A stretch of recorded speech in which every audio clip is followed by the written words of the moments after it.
2 weeks. Oh, I was gone one of those weeks. I'm sorry. Hello. Are we on now? Okay, thank you, BK. In chapters 51 and 52 of Isaiah, there's let's say a call. God through Isaiah makes a call. That is, listen up kind of call. He begins chapter 51 with, hearken unto me. Then, that's in verse 1. And then in verse 4, the King James Version says, hearken unto me. In verse 7, likewise, he says, hearken unto me. Then in verse 9, a little different language in the King James. Awake, awake. You know, it's kind of like if you were a teacher in a school system, and, you know, you might be saying every now and then, listen, or are you awake? Or get awake. You know, that sort of thing. And then in verse 17 of chapter 51, another awake, awake, in verse 1 of chapter 52, again, awake, awake, King James language. Then in verse 9 of 52, there's a kind of the same sort of idea. Break forth. Now this is kind of an action. Break forth. And then in verse 11, another idea that, you know, let's get awake. Let's kind of a call to action. And so this we'll note those as we'll emphasize those as we go along. That is, those calls. So the setting here again is Babylon. All the people that were taken captive learned their lesson, right? All the people went to Babylon, learned their lesson, and were righteous, and were in covenant with God. Is that right? How do we know that all of them weren't in covenant with God? Only a remnant returned. Only a few of them came back. So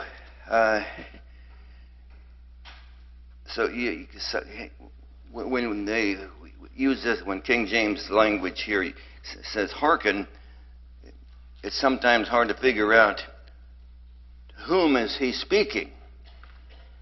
You know, the whole bunch of them, the righteous group, the unrighteous group.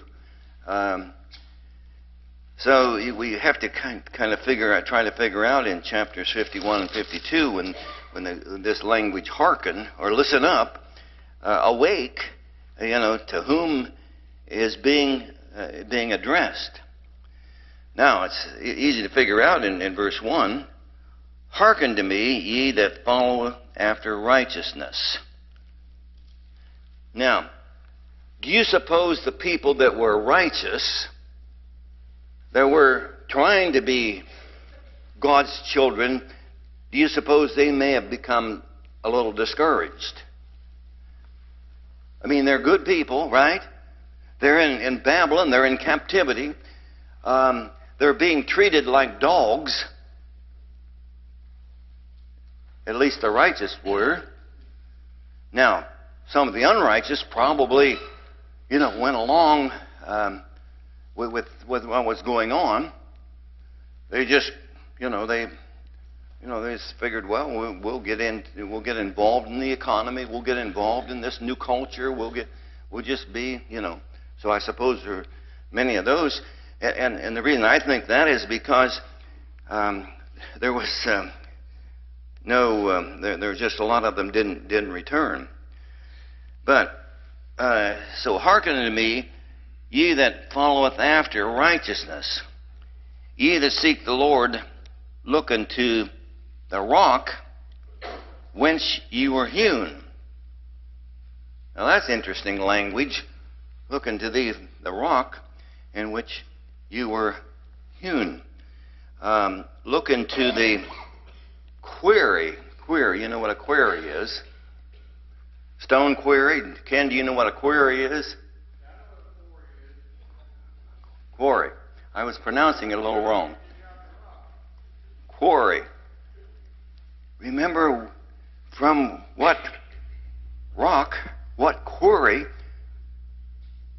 ye were hewn. Now, what was the rock? What was the quarry? Quarry in which they were, hewn, taken out of. Pardon me? God, and in particular, where did they trace all of their heritage back to? Well, obviously, Abraham. So he's saying to the discouraged, remember where you came from. Remember your heritage. Remember what culture you are a part of. And to the hole of the pit whence ye are digged. Now, when God spoke to Abraham, called him out of Ur of Chaldees, where was that geographic territory?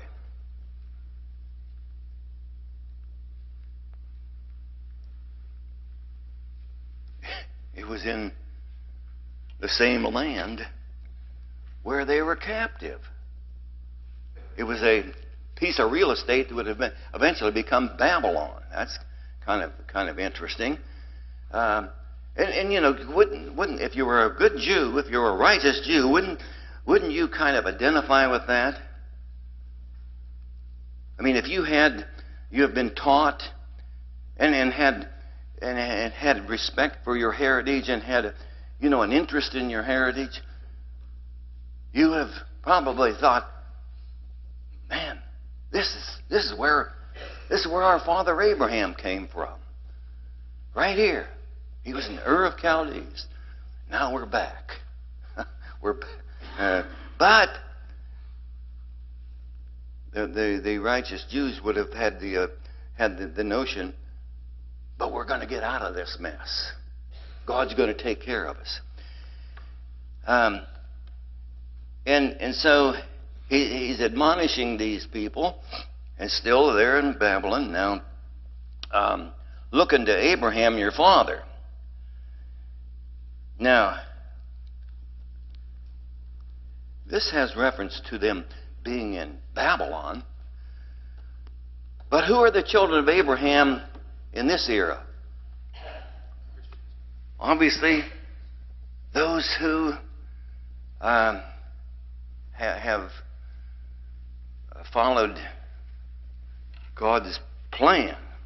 His plan, started before the earth and was fulfilled in terms of Christ dying on the cross and being resurrected. So, it has application to the church as well. Look unto Abraham your father, and unto Sarah that bare you. Now, they were discouraged, no doubt. Now, what about Abraham? God promised him in the 12th chapter of Genesis, He's going to make him a great nation. all through his seed, all the families of the earth would be blessed. God had given him that promise, but how old was he when he still didn't have a child to fulfill that promise? Huh? 99. About as old as some of us. You're getting along there too. So don't grin so much there, Mark. So, Abraham was 99. Hope? There's no hope. No way. No way he's going to have a kid, right? No way. Sarah's 90. He's 99. No way are they going to have a child to fulfill the promise that Abraham was given decades earlier. Okay? So, looking to Abraham, and these Jews, the righteous Jews, the people that to whom he's addressing, they were familiar with that history.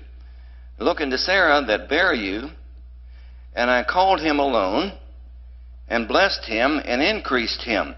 Now, the idea here is, okay, look to Abraham. Pretty much discouraged. In fact, he was so discouraged that what did Abraham do to try to hurry things along? Well, he married Hagar, right? And at one point, Abraham said, to God, let the seed of let Ishmael be mine. And God said, no. I got a different plan for you. But he says, I called him alone. Now, he called one person. Now, how many Jews were there at that time? How many righteous Jews? Well, there were many compared to one, obviously. So, looking to Abraham, your father, and to Sarah that bare you, for I called him alone, and blessed him, and increased him in due time. In due time. For the Lord shall comfort Zion, and he will comfort all her waste places, and he will make her wilderness like Eden, and her desert like the garden of the Lord. Joy and gladness shall be found therein, thanksgiving and the voice of melody. Now, it is true that the Jews, the remnant, came back to Jerusalem. But now, let's look at this language here. For the Lord shall comfort Zion, and will comfort her waste places, and will make her wilderness like Eden, and her desert like the garden of the Lord. And gladness shall be found therein, thanksgiving and the voice of melody. Now, is that describing that piece of real estate, Jerusalem? That couldn't be describing Jerusalem. When they got back from captivity, what did they find? Rubble. Did they become a sovereign nation? To whom were they obligated? They were obligated to God, but in a physical sense, who ruled them? Did they ever have autonomy when they came back? Did the nation ever have autonomy? That is self-ruling, sovereignty. First, there were, eventually, the enemies around about them when they were building the wall. Remember in Nehemiah? Remember in Ezra? Do you remember how much of a problem they had in building the temple? Building the wall, a sword in one hand and working with the other hand? That doesn't sound like the Garden of Eden to me, does it? Then, after the Persian rule, who ruled the world then? Greeks. Did the Greeks treat the Jews like, you know, did they treat them like the Garden of Eden? Did the Romans treat the Jews, like a Sunday school picnic? No, not in your life. So he can't be talking about the. It is true that the Jews came back and they became a race. They became a culture, a body politic to some extent, but they never restored this nation to the nation it was when Solomon and David ruled. You know, it was downhill. Nick? Nicky is going to get a little off topic, and that's unusual for Nicky.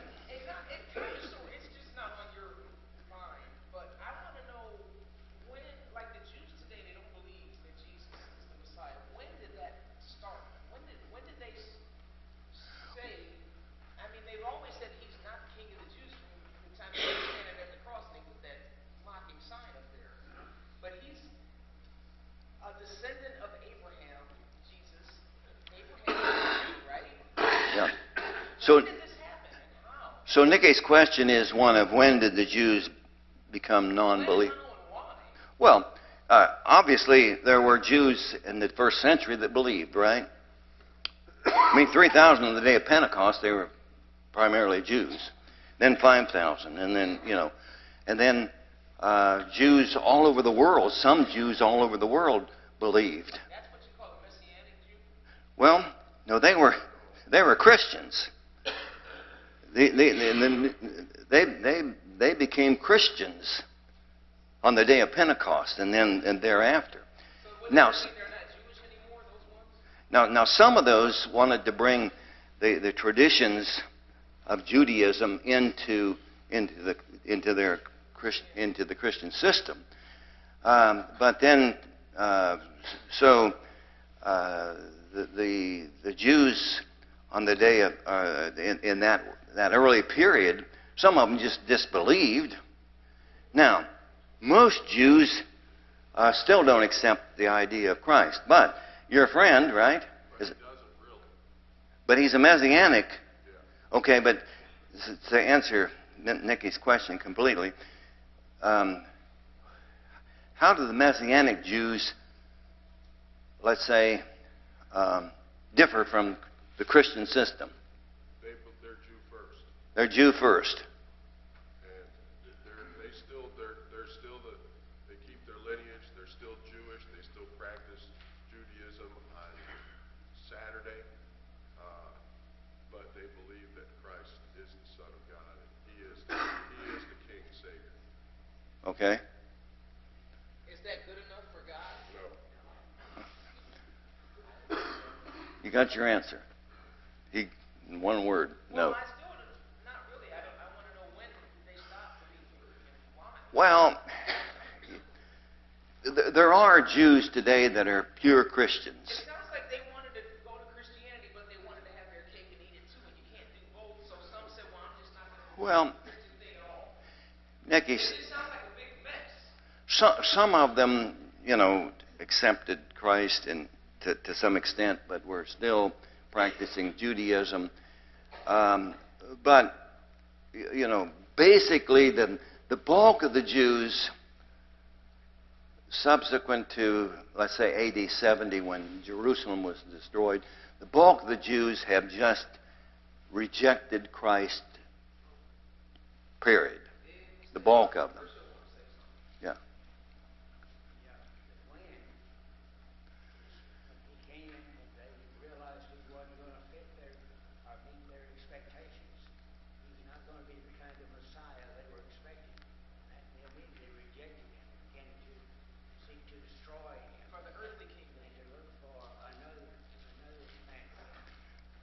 Herschel is saying that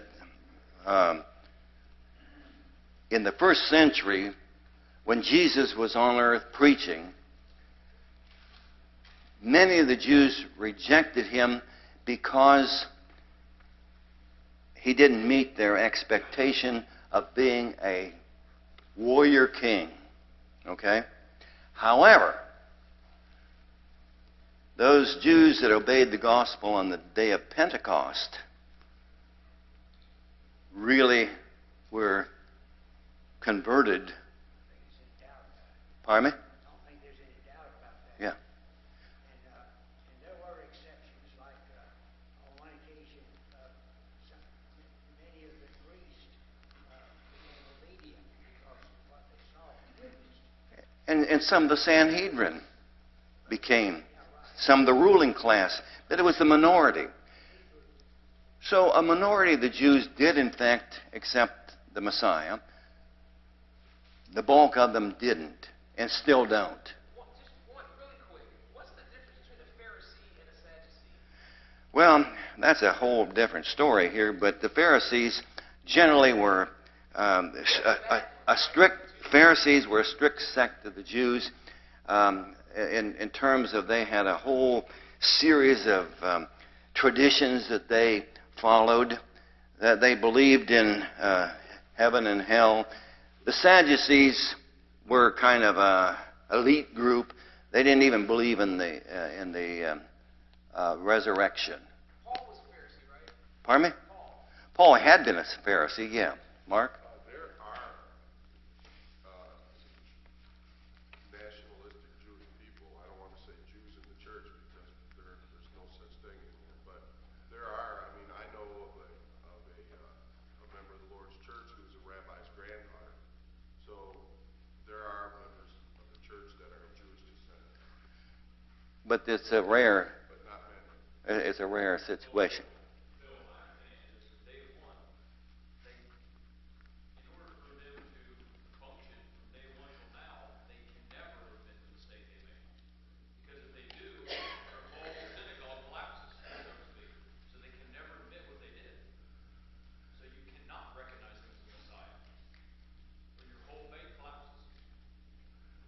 Well, Rich, you bring up an interesting point there, and you're saying that they won't accept him now because they won't admit that they were wrong.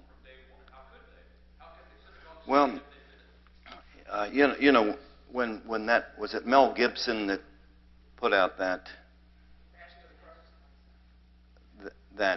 movie. What was the name of the movie? What?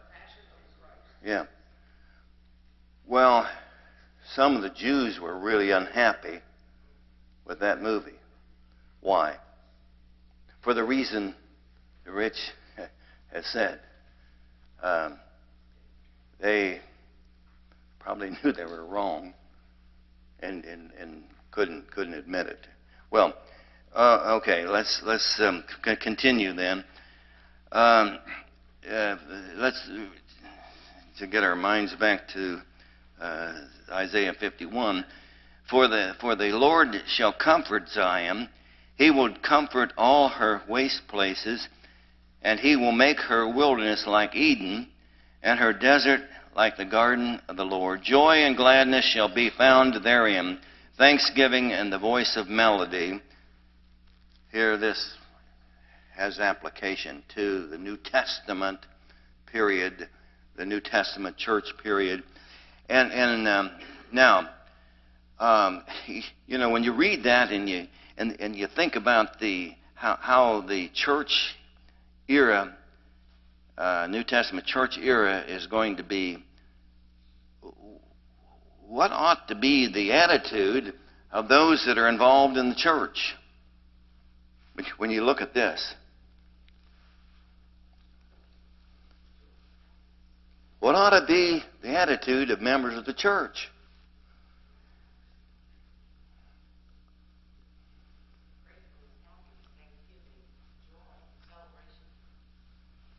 Yeah. It's not only a good day, a good week, a good year, a good decade, a good lifetime. I mean, isn't that kind of the description of what this New Testament era is going to be all about. Then he, in verse 4, let's move on to verse 4, hearken unto me, my people, and give ear unto me, O my nation, for a law shall proceed from me, and I will make my judgment to rest for a light of the people. My righteousness is near, my salvation is gone forth, and mine arm shall judge the people. The isles shall wait upon me, and on mine arm shall they trust. Now, I said earlier, kind of hard to figure out who, when he says, listen up, awake, get awake, to whom is he addressing here? Hearken unto me, my people, and give ear unto me, O my nation, for a law shall proceed from me, and I will make my judgment to rest for a light of the people. My righteousness is near, my salvation is gone forth, and mine arm shall judge the people. The isles shall wait upon me, and on mine arm shall they trust. Now, is he talking only to the Jews there? When he talks about the isles there.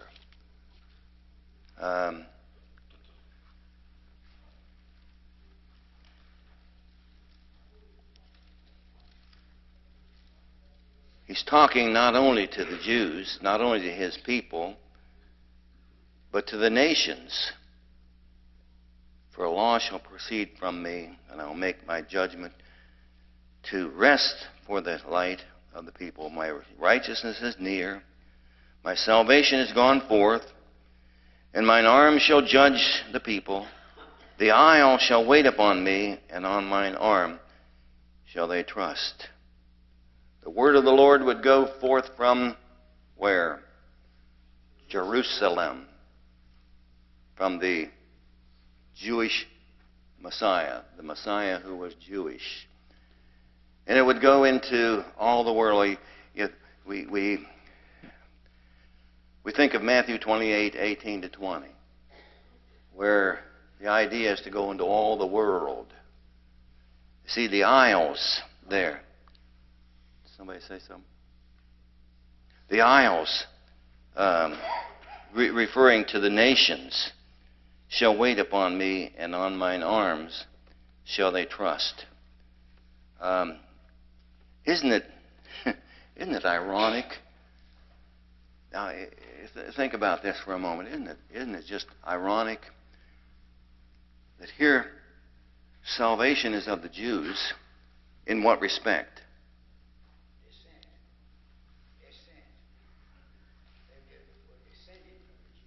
Yeah. But most of the Jews rejected. Isn't that ironic? The salvation is of the Jews. Came from the Jews. But it's the non-Jews that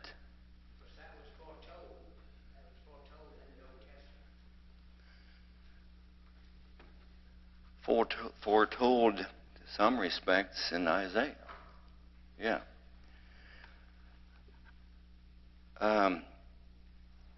Now, when he says, my righteousness is near, what's he mean there? My righteousness is near.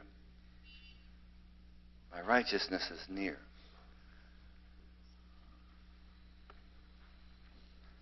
Salvation is available to everybody, right? It's available to everyone.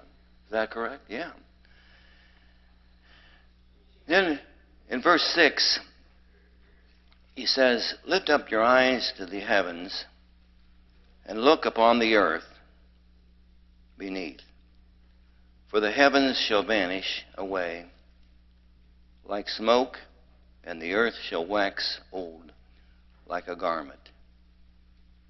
And they that dwell therein shall die in like manner, but my salvation shall be forever, and my righteousness shall not be abolished. Now, if the Jews in Babylonian captivity, if this is addressed to them, and it may well be, he's saying to those Jews, and he's saying to all mankind ever after. He's saying, now, let's get this straight. All the material universe, what's going to happen to all the material universe? Immediately, what's going to happen to this Babylonian rule? It's going to be gone. Ultimately, what's going to happen to this universe? This earthly existence is going to be gone.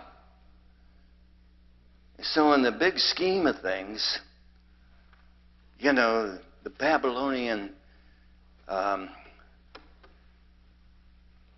rulers, they're giving you such a bad time, and particularly you righteous Jews giving them such a bad time. All of that's going to be gone. Now, it's kind of interesting. Where is that? Now, those who follow the news carefully, where is that space craft that's headed to Mars? There was a spacecraft that landed close by or on some planet here a while back. Dark side of the moon, just recently. Well, the Chinese got a rover on the other side of the moon. Okay, so we got a craft on Mars or near Mars, and another craft someplace. Now, think of the energy, think of the intelligence, think of the the effort going into getting to the moon. And I'm not saying there's any big problem with that. Getting to the moon, getting to Mars. People buying tickets aren't there people buying tickets to get to go to Mars, set up a colony on Mars? Now, why all the effort? I mean, what? I mean, I think that's kind of the reasoning here. Don't worry about these Babylonian people persecuting you. And that extends to today. Don't worry about this material universe. Don't worry about some of this stuff that we worry about. Because lift up your eyes to the heavens and look upon the earth beneath, for the heavens shall vanish away like smoke, and the earth shall wax old like a garment, and they that shall dwell therein shall die in like manner. But my salvation shall be forever, and my righteousness shall not be abolished. What's he saying? What's he saying about this old earth? Some of you that are scientifically oriented, what's the second law of thermodynamics? Some of you young scholars, or old scholars, or any scholars, what's the second law of thermodynamics? Hello? Where are you out there? This earth is dying. Is that right, Rachel? You've probably been teaching that in school. Huh? What? My second graders know. The second graders know. Okay. Well, there's evidence that this thing is going to die off, but what about God's salvation? You see, you get the picture there? Well, then in verse 7, He's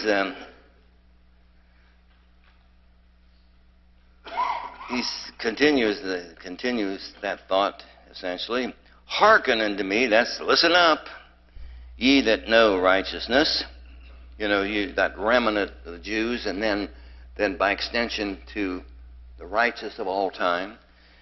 Hearken unto me, ye that know righteousness, the people in whose heart is my law. Oh, isn't that interesting? Goes back to knowing the law, obeying the law. And at that time it was the law of Moses. At this time it's the law of Christ. You see. Fear ye not the reproach of them, neither be ye afraid of their revilings. Now, applied to that experience in Babylon, but that applies to all time. For the moth shall eat them up like a garment, and the worm shall eat them like wool. But my righteousness shall be forever, and my salvation from generation to generation. Now that's kind of easy to understand. He's just laying it out there as it is. Then he says, again, this idea of awake, awake. Put on thy strength, O arm of the Lord. Awake to the ancient days in the generations of old.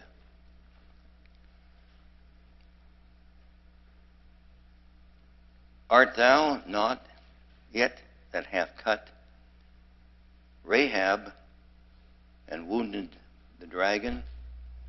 Now let's read that again. Awake, awake, put on strength. It sounds like there's an encouragement coming here. Put on strength, O arm of the Lord. Awake as in the ancient of days, in the generations of old. Art thou not yet that hath cut Rahab and wounded the dragon? Now, verse 10 says, Art thou not yet which hath dried the sea, the waters of the great deep, that hath made the depths of the sea a way for the ransom to pass over? Rahab there could be another name, in this context, seems to be another name for Egypt. Do cities today, do some of our cities today have a reference other than their official name? What's Chicago? That's the Windy City. What about Las Vegas? Huh? Sin City, right? Well, he's saying probably here to the righteous Jews, man up, so to speak. Remember what happened. Remember what God did for your ancestors. How that He dried up the sea, the waters of great deep, that hath made the depths of the sea a way for the ransom to pass by. The Jews went through the Red Sea on dry land. See that he's reminding them of that. Therefore, in verse 11, the redeemed of the Lord shall return, and come with singing unto Zion, and everlasting joy shall be upon their head. They that obtain gladness and joy and sorrow and mourning shall flee away. I'm sure that the remnant of the Jews came back from Babylon, were joyous, but this has another application. It has a future application. The current contemporary Zion, the New Testament era. Verse 12, I, even I, am he that comforteth you. Who art thou that shouldest be afraid of man, that shall die, and of the Son of Man, which shall be made as grass?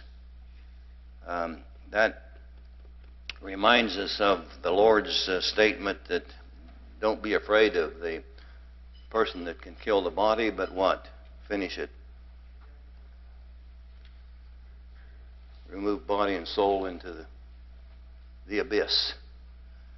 I, even I, am he that comforteth you. Who art thou that shouldest be afraid of a man that shall die, and of the Son of Man, which shall be made as grass? And forgettest the Lord thy Maker, that has stretched forth the heavens. Oftentimes in Isaiah, God comes back to this theme of His magnificence, of His all-powerful creative powers. And forgettest the Lord thy Maker, that hath stretched forth the heavens, and laid the foundations of the earth, and has feared continually every day, because of the fury of the oppressor, as if he were ready to destroy. And where is the fury of the oppressor? The oppressor here is no match for God and the righteous who live according to God's law. In verse 14, that whole section there from 12 to 14 has to do with a contrast between the life in Babylon as a captive, being oppressed, and the strength of God on the other side. The captive, verse 14, the captive exile hasteneth that he may be loosed, and that he should not die in the pit, nor his bread shall fail. We'll begin verse 16 next week.